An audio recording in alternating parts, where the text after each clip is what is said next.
Scott Travis is a hard-working farmer who feels he is the caregiver of the land he's been entrusted with. He believes he has a responsibility to leave the land for future generations as good as it was when he started farming. He's about to demonstrate the difference between tilling and no-till. I got out of high school and was farming. I farmed from a kid growing up. My family were farmers, several generations, and I always wanted to farm. So when I got out of high school, I started renting land, and this was one of the farms that we rented. And in 1987, purchased this farm. Raised about 27 acres of tobacco, and this year I have about 1,160 acres of corn and a little less than 2,000 acres of soybeans and 146 acres of wheat this year. Back behind us, we have a field that is planted in corn, and it's full no-till. And if you notice the green strips, those are grass waterways. So when you have those big rain events, the water will collect there, wash away any dirt that does happen to get in it. The grass will filter it out, and when the water leaves the farm, it should be real clean. And all the fertilizer and the things that have been added to grow that crop will stay in place, which is our goal, to keep it in place. Yes, farmers are very good stewards of the land, and they choose to be first because they want to leave the land better than when they got it. And farmers nowadays have done that, because when we've converted from full conventional till, which is working the ground, to almost all or mostly no-till, we're keeping the land in place. And dirt will last a long time if you take care of it. You got to keep it in place. The next generation will have better soil to start on and to grow foods from. When you do no-till, you leave the crop residue.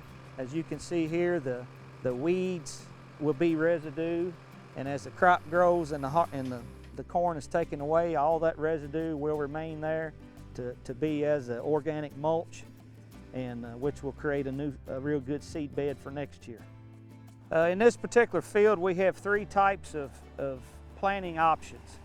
We have behind me a minimum till application, and minimum till means that just a minimum amount of the soil was disturbed, and a lot of the previous year's crop is still covering the surface, which is a great thing.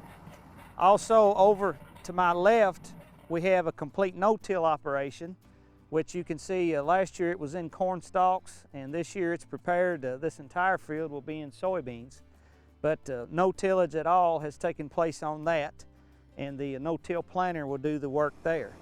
Now over here to my right, we have a no-till operation, but keep in mind on all three of these, what's really essential on all three of these is we do still have the previous year's crop residue, which is on top of the ground, which will absorb the fertilizers and the chemicals that are applied to grow a good crop here.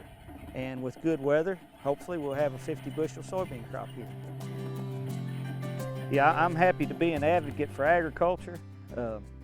Happy to be a Farm Bureau member. The American Farm Bureau was founded in 1919, and they have always represented farmers.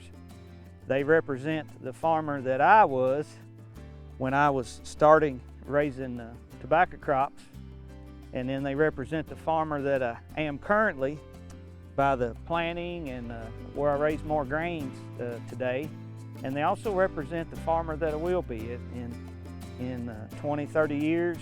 What I plan to do, whatever it is, they'll be there for me. And that's what's great about the Farm Bureau, the Kentucky Farm Bureau and American Farm Bureau Federation. They represent all of us.